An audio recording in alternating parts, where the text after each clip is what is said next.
Hello everyone, welcome to my new what if called What If Deku Had Devil Mario's Powers. If you like the video, like and subscribe to the channel so you're notified of my new videos. Without further ado, let's begin. On Halloween night, four 4-year-olds were running around town collecting as much candy as they could. Out of the 4 kids, 2 kids were good friends. These 2 kids were a blonde-haired kid named Katsuki Bakugo nicknamed Kachan and a green-haired kid named Izuku Midoriya aka Deku. They were egging some houses that weren't giving out candy or giving the worst candy. Deku and Bakugo were good step-brothers. Deku's parents died in a car crash when Deku wasn't even a year old yet. Mitsuki Bakugo adopted Izuku, and this let Deku and Bakugo not only develop their friendship even more but also their brotherhood. "Hey, Izuku," yelled Bakugo, "how much candy did you get?" "I got around 120 pieces, what about you, Kachan?" "I got 135. Ready to go to the haunted escape room shop, Izuku?" "Yeah. But what about the other 2?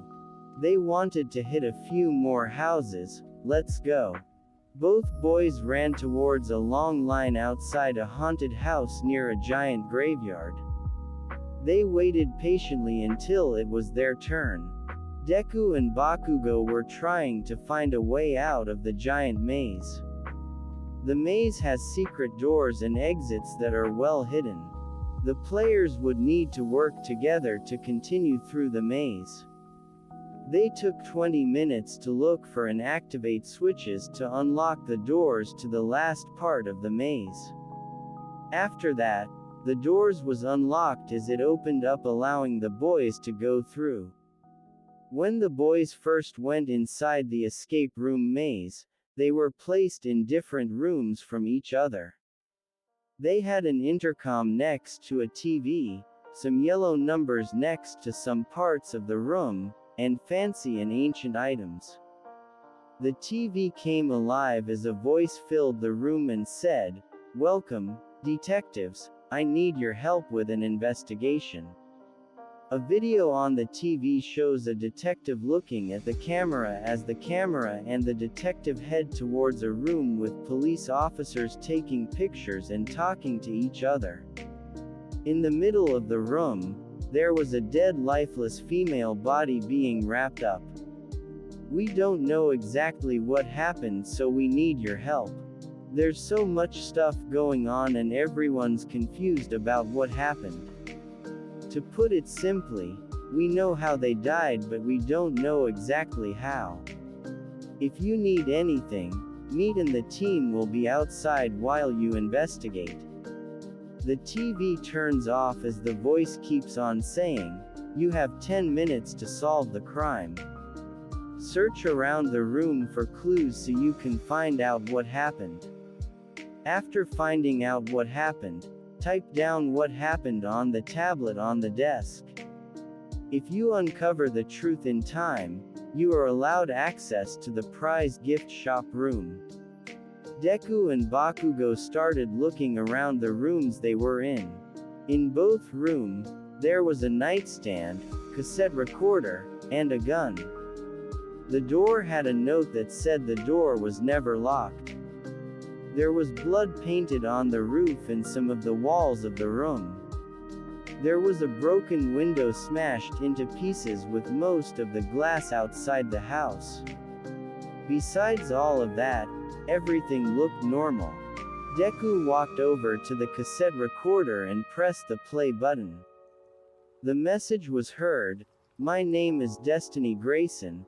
I'm lonely and unhappy with my life, so I have decided to leave this cruel world. I'm sorry. May God have mercy on my soul." Then there was the sound of a gunshot. Putting everything together, they both realized this was a murder and not a suicide. Deku and Bakugo went over to their tablets and typed the same answer in. The answer was, The woman was forced to record the message and was then shot by the murderer. If this was suicide, the cassette recorder wouldn't have been rewinded. Secret doors within the walls open up as they reveal an elevator. Deku and Bakugo started riding the elevator up to the top floor of the haunted mansion. Bakugo asked Deku, "What do you think the haunted gift shop will look like?" "Well, I heard every Halloween this house had the best snacks, pizza, arcade games, video games, and ancient relics and artifacts." As the elevator stopped and opened up, their minds were blown. There were adults, teens, and kids watching TV, playing arcade games, and buying stuff from their big-ass gift shop. The room had a lot of old school and new school arcade games like Mortal Kombat, NBA Jam, Pac-Man, Skee-Ball, and so much more. These were employees wearing Grim Reaper masks and robes. They had a small section of an open kitchen like the ones in roller rinks. They had all kinds of snacks like donuts, pretzels with cheese, nachos, and pizza. The boys bought some candy with some of the money they had before exploring the ancient gift shop. Bakugo was looking around the shop but nothing caught Bakugo's interest. Deku on the other hand found a book about dead warrior spirits. He walks over to the counter and greets the Grim Reaper employee who's a cashier. "Hi, I'd like to buy this book, please," said Deku. "Oh, this book is a nice choice. The one about Michael is good. He's a powerful warrior who leads the angels against the demons," said the Grim Reaper cashier. After paying for the book, both of the brothers went home and went to sleep. While Deku was asleep, he was dreaming of everyone laughing at him in the classroom because he was one of the 20% of people born without superhuman powers that 80% of the people have called quirks. He was thinking of what the doctor said that same day, "I'm sorry ma'am, your son is quirkless." Deku was being tortured and bullied every day. No matter how hard he tried, he couldn't stop it at all. The entire world was against him. The book Deku bought was emitting a red glow as a spirit trapped in the book was released. It dived into Deku's body and possessed him as a vessel. Shortly after this, Deku's nightmare stopped as Deku's hell of a dream suddenly started turning into a black void. Deku was wondering what was happening because no matter how hard he tried, he couldn't wake up. The area around him caught on fire as he felt a presence. He turned around and saw a man with white gloves, a red shirt with blue overalls, red eyes, and a red hat with the trademark letter M on him. "Hello, Izuku Midoriya," said the plumber. "Who are you?" asked Midoriya. "You can call me your friend or the devil himself if you want, I don't care that much." "You're probably wondering what I want. Let me explain. I'm here to guide you and train you to be a hero. You see the work is blinded by these things you humans call quirks. I'll teach you a power within you that's so strong that if you train hard enough no man can touch you. The real question is, will you put in the time for training to obtain the power of destruction? But how? How is there a power besides quirks, and why me?" asked the broccoli head. "I've watched your history. Your history is cursed with sorrow and hopelessness. However, I can change that." The plumber holds out his hand as it glows red, waiting for Deku to accept his proposal. Deku slowly and full of fear grabs the plumber's hand. "Good. Very good." A voice echoes through the void, "Izuku." It was the voice of Bakugo. The plumber looks around the room and then says, Guess we'll have to cut this session short. Devil Mario then disappears from Deku's sight as the world collapses on itself. Outside the dream, Deku was getting shaken by Bakugo, who was desperately worried about him due to his glowing red aura. Deku wakes up all sweaty as Bakugo hugs him. Worried. Izuku, what happened? You were glowing a red fiery aura. Are you okay? Yeah, I'm okay, said Deku. Deku wraps his arms around Bakugo to calm him down. The next day at elementary school, Deku was getting bullied by 5 kids who were in their own little bully squad. They were going around and bullying anyone in the school they wanted. They were the most feared because of their quirks and the fact they were intimidating a lot of the students in the school. Even regular bullies were afraid of them. Anyway, the 5 kids' names were Miyaruno Atako, Zakano Jinzahashi, Higami Naruzan, Kando Akinki, and Urazumi Atagoro. And now their quirks. Miyaruno's quirk is called Fire Force. It's like heat-air pressure. He can charge it and shoot like an energy wave and cuts as sharp as a knife. It does the same thing as an incendiary bullet. Even if it doesn't pierce the people it hits, it lights them on fire a little. On to the next person.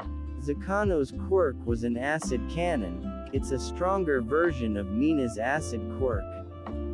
Higamaya's quirk is called Reptile. He basically can camouflage and turn himself invisible. He can spit acid and create acid balls. Kando's quirk is called Frostbite. It allows the user to freeze others' bodies by biting them. And Urazumi had a quirk called Solidify. He could solidify stuff like air, liquid, etc. These quirks had potential and room to grow, but with their mindsets as bullies, they would go to waste. Anyway, let's skip to after school. Bakugo was checked out early because he had a hospital appointment because he had a fever, so Deku had to walk home. While walking home, Deku heard a voice yell out, "Get him!" Deku looked behind him and saw the entire bully squad running towards him. Deku proceeds to immediately run, but the kids are quite fast. He tries to run down an alleyway but gets cornered. Deku turns on his demon powers as the kids get closer to him. Deku's body buffs up a little because of this. Kando tries to bite Deku to freeze him but is stopped. Deku sends the kid flying and crashing to the ground with a flying kick like he's Liu Kang. A red-hot fiery aura surrounds Deku as his scared eyes are replaced with red ones that show no other emotion besides anger with a focused look. Deku catches Higamiya's kick even though he is invisible. Deku proceeds to break the kid's nose with a swift jab and slams the kid over his shoulder into the ground with a judo slam, which makes a big crater. He then proceeds to kick the kid through the alleyway's wall. The other kids were scared of what they just saw. Deku just activated his quirk and mopped the floor with them. The rest of the bullies ran away. Izuku stepped through the hole and started making his way to the unconscious bully that he knocked out. As the kid woke up, he immediately became scared after seeing the broccoli head and tried to move, but his legs were broken. "So, you're still alive, even after all that, huh? Don't worry, I'll make this quick." Deku proceeds to wail on the kid's face over and over for an entire minute. He was showing no mercy to the bully as he was brutally beating down his tormentor to the point the kid was bleeding a lot and Deku's fists were bleeding through his fingertips. The kid was having a hard time breathing. Deku then walks over to a big piece of debris of the broken wall and picks it up. "No, please don't," said Higamiya. Deku drops the giant piece of debris on the kid's dome, killing him. Deku started laughing a lot in a demonic way.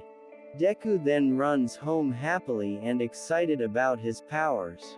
He never felt that power or fought like that before. He decides to go home and tell Bakugo about his powers. As he enters the room, he sees Bakugo playing video games. "Bakugo," said Deku, "I got my quirk." Bakugo turned to see his little brother in amazement at what he heard. "No way, you have a quirk?" asked Bakugo. Deku nods in agreement to the question. "Can you show me?" asked Bakugo. Deku nodded as they went to their mom's room. They knocked on the door and asked Mitsuki if they could go to the woods to train, and she said, "Yes, but be back before dark." The boys proceed to go to the woods. Upon arriving, they noticed two female kids. One had pink skin, hair, and alien eyes with yellow pupils. She was wearing a black shirt and black jeans. The other one was a regular girl with a black ponytail. They were chilling and sitting on a tree branch. To the brothers, they appeared to be drawing in their books. "Hey, what are you girls doing? You girls okay?" asked Deku. The girls stared down at the two boys. "Yeah, we're fine, why do you ask?" "Me and my brother were gonna train here," said Bakugo. "Are you guys planning to be here any longer?" "Well, no, but why are you guys training here?" asked the black ponytail girl. "I came out here with my brother because he awakened his quirk and I wanna see it." "Oh, what type of quirk does he have?" "That's a great question. Hey, Izuku, what type of quirk is it?" "It's kinda hard to explain, but it's better if I show you," said Deku. Deku powers up to his demonic form. This releases some powerful winds that pin the other three kids onto the ground. Deku's happy face gets replaced again with an evil demonic cold stare radiating sheer focus, commitment, and will. His eyes went from green to red and a fiery red aura of intense energy surrounded him. He then uses his power to release a powerful shockwave that lights the nearby trees on fire. This makes the others panic as they freak out. "Deku, calm down, we need to get out of here," yelled Bakugo. Deku calms down as he powers down from his demonic form in confusion. "Did I do this?" This question flooded his mind. Deku, Bakugo, and the two girls ran away from the crime scene until they got far from the huge wildfire Deku accidentally caused. They heard the sirens and the fire trucks heading towards the fire. A lot of emotions ran through the kids' minds, including shock, excitement, and amazement. That was, the ponytail girl couldn't form any words at all because all she could think about was Deku's quirk and its amazing power. It was so powerful that it made her and her shy friend Mina stuck to the ground. There was no way she could beat someone with that kind of power with her quirk. This power is too strong for a kid to have. "Hey, what are your names by the way?" asked the ponytail girl. "Oh, I'm Bakugo and this is my little brother, Deku." "What do we call you girls?" "Momo Yaoyorozu and this is my friend, Mina Ishido, she's a little shy," said the ponytail girl now named Momo. "Nice to meet you," said Deku, "and sorry about that, I'm not the one usually in control of my power." "It's alright, anyways, we gotta go, bye," said Momo. The boys and girls duo waved each other goodbye as they parted ways. "That was amazing, Izuku. I never thought you had that type of power. Also, Maybe you need to master your quirk before using it again, said the mini Barbie. Deku and Bakugo proceeded to make their way home as they were still nervous and excited about what they witnessed. After arriving at the house, they noticed Mitsuki was outside talking to two officers. "Hey, are you Izuku?" one of the officers asked the green-haired kid. Deku nods to the question. The officer grabs the kid's hands and puts handcuffs on them. "You're under arrest." He was puzzled and confused by what he meant. Bakugo and Mitsuki didn't know what was going on or why Izuku was being arrested. The officer explains to Bakugo and Mitsuki that Deku got into a fight with a few kids who said that he started it. After they went to the crime scene, they found a dead kid's body with his head completely crushed. "But the bullies started it, plus I didn't have control over my powers when I did this," said Deku. The police officers froze at the words that came from the 4-year-old Midoriya. To the officers, it was obvious that the kid couldn't control his power. The officers knew from those words a lot that Deku must have been blessed with an extremely strong quirk. There's no way that a kid has that type of power, and the authorities definitely can't have a kid with power like that go unchecked. One of the officers pulled out a taser and used it on Izuku. "What are you guys doing to Izuku?" asked Mitsuki, alarmed. She and Bakugo were trying to get past the officer blocking the door. The officer pulls out his gun and shoots the mom in her stomach. Bakugo was holding onto his mom's stomach crying. He didn't want his mother to die, but he couldn't do anything to stop the officers from taking Izuku. "You guys better not tell anyone about this, because if you do..." The officer proceeds to point his thumb at his neck before slowly brushing his thumb across his neck. The officers proceeded to take the unconscious boy's body and put him in the back of their cruiser. Bakugo was crying for the officers to not take Deku away, but they weren't listening. Deku is unconscious throughout most of the ride, and when he does wake up, it's only for a few seconds before blacking out again. All he did remember was him being in a police car and then hearing the sounds of a boat's horn. After some time, Deku wakes up and sees that he's in a white room with another kid still asleep. He didn't have his regular clothes on but had a gray uniform on instead. He also had a collar around his neck. "What happened?" the boy questioned his mental dome. Deku was looking around and he realized he was in a jail cell. The jail cell had a TV, a shelf with books, some toys, a video game console, and a toilet. Deku hops out of his bed and makes his way towards the door, which is locked and sealed shut. Deku was about to panic when an intercom in his room came on saying, "Rise and shine, everyone, it's time for roll call." The once sealed door started opening as Deku peeked outside. He was in a prison-like building and it had rooms with doors just like his. What is this place? Where am I? Those questions plagued Deku's mind.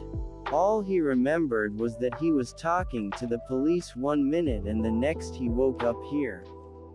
Deku saw kids his age and some even older step out of the other rooms. They were being led by guards. "Move it," said a voice next to him. It was a guard telling him to follow the kids and the instructions he was given. Deku and the other kids were forced to go outside and enter the prison yard. As they entered the yard, they noticed a large TV screen hanging on the side of the wall. As the last of the kid prisoners entered the yard, the giant flat-screen TV turned on. On the other side of the screen, it showed a man with the face of a dog wearing a dog suit. Welcome to your new home, everyone. My name is Kenji Saragame. However, you kids can call me sir. You kids are probably wondering what this place is. This is a secret prison facility 1,500 miles away from shore. This is a place where people are not wanted by the media or society due to having quirks that are too powerful. Since society doesn't want you, you'll be spending the rest of your lives here. The collars on your necks are used to keep your quirks useless and keep you at bay. If you try to escape, well, the bomb will activate. You can try to swim, but I doubt any of you can swim, and even if you could, the waves will drown you. You get hypothermia, or you'll get tired, whichever comes first. The kids' jaws dropped as they realized these quirks got them into some deep shit. They needed to get out of here. They didn't want to be held captive against their wills. Now, have fun at your new home. The screen turns black and then turns off. One of the guards in the same room calls out for all the kids' attention. Alright, listen up, you better follow every order given to you by me and my comrades. Failure to do so will result in punishment. If you keep acting up after 5 punishments, you will be executed. Now, with that out of the way, you all will be escorted to the cafeteria for breakfast, said the guard. The rest of the guards helped escort the kids to the cafeteria, which was all the way downstairs on the first floor. In the cafeteria, the kids were given breakfast. It was worse than the school lunches. It was good when it came to tasting, but terrible at portions. Deku was eating his breakfast, which was an apple-flavored waffle like how school served them.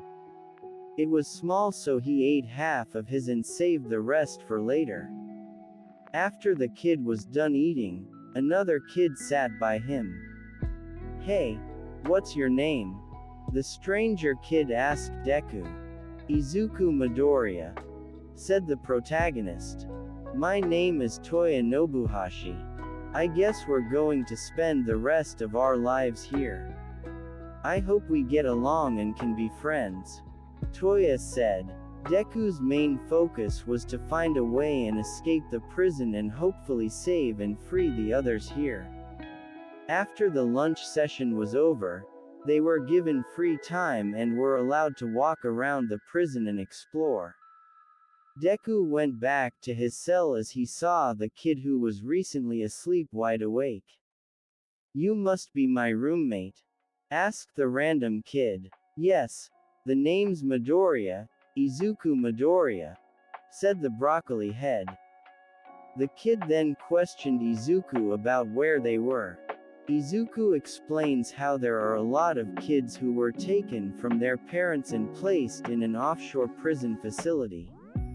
The kid was shocked to see that they practically abducted them and were forced out of society. The kid started crying for his mom to help him. Deku walked out of the room since he didn't want to hear the crybaby. He walks around and decides to go to the playground gym. He proceeds to train his body by doing some exercises and some yoga with it. After working out, he decides to walk around the prison again. Deku looks inside a random cell and sees 6 kids rolling the dice. They were betting money with each roll. Deku was surprised that they even had money, but how? The police took the money he had. Deku steps inside the room as the kids give him their attention. To them, Deku didn't look like the gambler type. Who are you? Asked the tallest kid. Deku introduces himself as he shakes the giant's hand.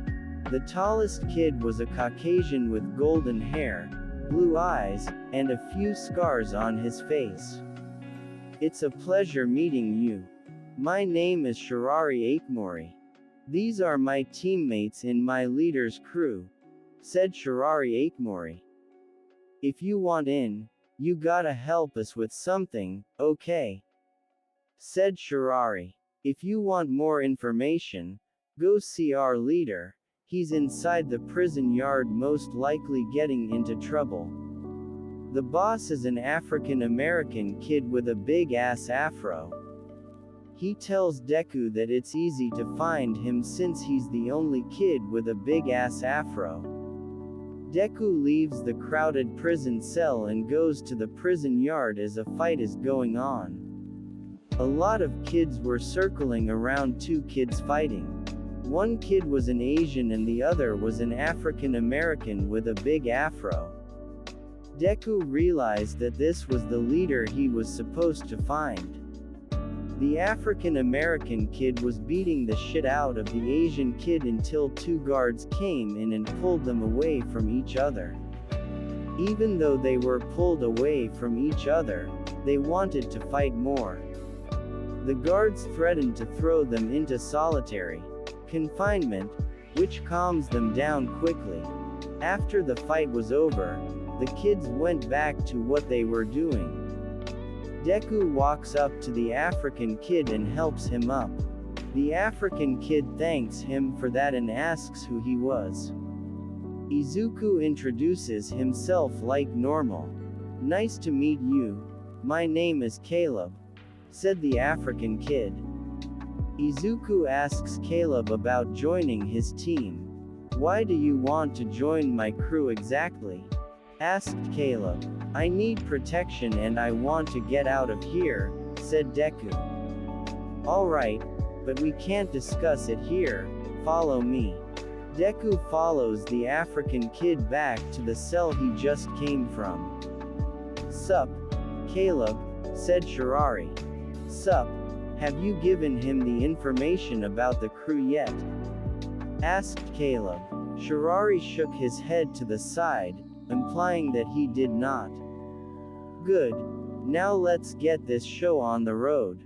Shirari, watch the door while I get everything situated," said Caleb. Shirari stands by the door and keeps watch for any guards. "Alright, what's your name again?" asked Caleb. "Izuku Midoriya," said Deku. "Nice name. Anyway, to get into our crew, you need to do an initiation test. This test will show if you are worthy of being in my crew. Get this done, and you are worthy.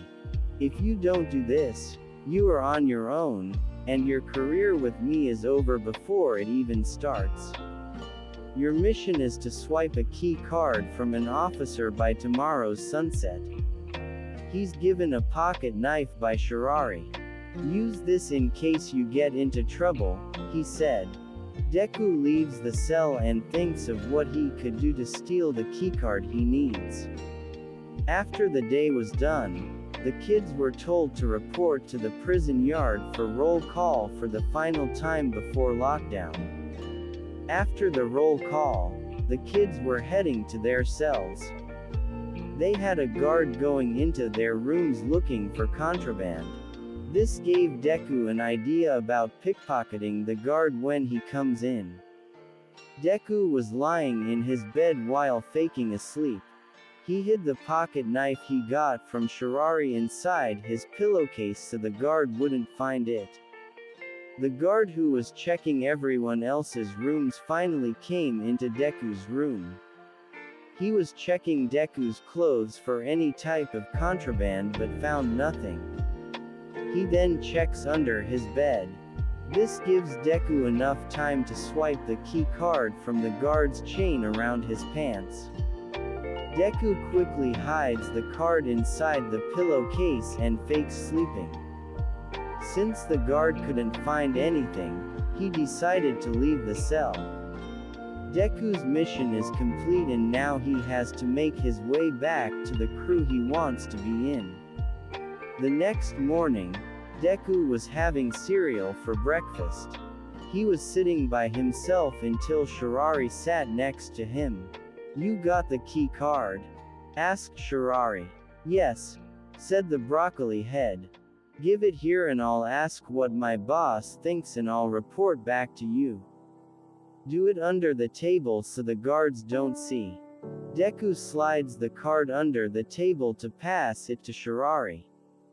After Shirari got it, he went over to the same table where his squad was. Deku then continues to eat his breakfast. After breakfast, he walks around and discovers the facility's library. He goes into the library and picks a book called Dragon Ball Super to read. The book was quite interesting and imaginative with the story and the fighting scenes. The main character was mainly training to get stronger and didn't care what others thought about him. He has amazing powers and knows about martial arts. Hey, Izuku, said a voice right behind him. It was Shirari. Deku gets out of his seat and walks over to him. I need you to follow me, the boss wants to talk to you. Shirari walks to the boss's jail cell with Deku following him. When they arrived at the cell, they saw the boss sitting down and going over some plans he created to escape the facility. He stopped what he was doing when he saw Shirari and Deku come in. What's up, Izuku? I got to talk to you. Also, Shirari, guard the door for me. Shirari was standing by the door keeping guard again. So Izuku, let's discuss some business, said Caleb. I'm a man with a few plans to escape this place. Nobody wants to be here. I believe that I'm allowed to have my rights to freedom, but society sees us as outcasts. We need to get the hell out of here and I have plans to help us. You gained a little bit of my trust for now. There is one thing though. You gotta get familiar with the prison so you can be aware of what goes on in this joint. One of my guys will deliver you a message from me about our next move. We'll need to wait a little bit for the right conditions.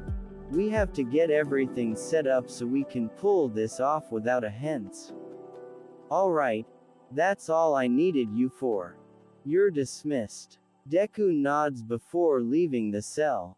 Later in the day at the gym, Deku was watching other kids play basketball. Team 1 versus Team 2, 3v3. The kids were playing very competitively and skillfully. In NBA 2K terms, Team 1 had a sharpshooter, a playmaker, and a lockdown defender. The second team had two stretch bigs aka big sharpshooters and one slasher aka dunker. Team A had the lead with the score of 19-18. They just needed one more point to win. Their defense was good but their teamwork sucked compared to Team B. When it came time to put the game away, they missed the game winner shot. Team B had the ball due to their chemistry and ball movement off and on the ball. They were setting picks and feeding off each other's playstyle. This gave them the 3-point shot they needed and they won with a score of 21-19. They were extremely talented and looked like they put in the practice for the amazing talent and skill sets they had. They were extremely happy they won. Deku was surprised that they won with the 3-point fadeaway like LeBron James did against Orlando. He never saw stuff like this except on places like YouTube. After the game was over, Deku got picked up by a team of giants. One of the kids was a post scorer and the other was a glass cleaner. They needed a good player to run with. Deku decides to join the team. The game started with Team 1 being Deku's team and Team 2 being the opponent's team. It was the opponent's team ball since they won. Deku was guarding the dunker. He was fast with his handles and speed. Deku was guarding a mini Kyrie Irving. He faked Deku with a quick left cross then a step back. Deku went sliding out of bounds from that crossover. Everyone watching the game was hyped up after that ankle breaker. The kid proceeds to shoot a mid-range jumper to score 2-0. The post-scorer giant goes to help Deku. "Dude, come on, play seriously," said the giant. The giant grabs the basketball and inbound passes to Deku. Deku is guarded by the same kid who just embarrassed him. He dribbled the basketball up the court. While this happened, the glass cleaner giant managed to cut towards the basket. Deku tossed the ball toward the glass cleaner as he scored with a layup. The game is tied again with 2-2. The slasher and one of the stretch bigs were starting a fast break. The slasher passes to the stretch big who sinks the shot from deep even while being guarded. 5-2. Deku brings the ball up front and passes the ball to the post scorer. He backs down the stretch big guarding him as he does a post fade. It was a clean swish. 4-5. The slasher went around a pick set by one of his teammates as he drove toward the rim. He throws up a floater but it misses. Deku's team has the ball in their possession. Deku's team does the same but Deku gets wide open from 3 as he takes the shot and his team takes the lead. 7-5. The slasher called an ISO meaning to spread out. The slasher fakes out Deku with an in and out crossover as he lays the ball up. 7-7. The game went on and the crowd was so hyped because of their skills.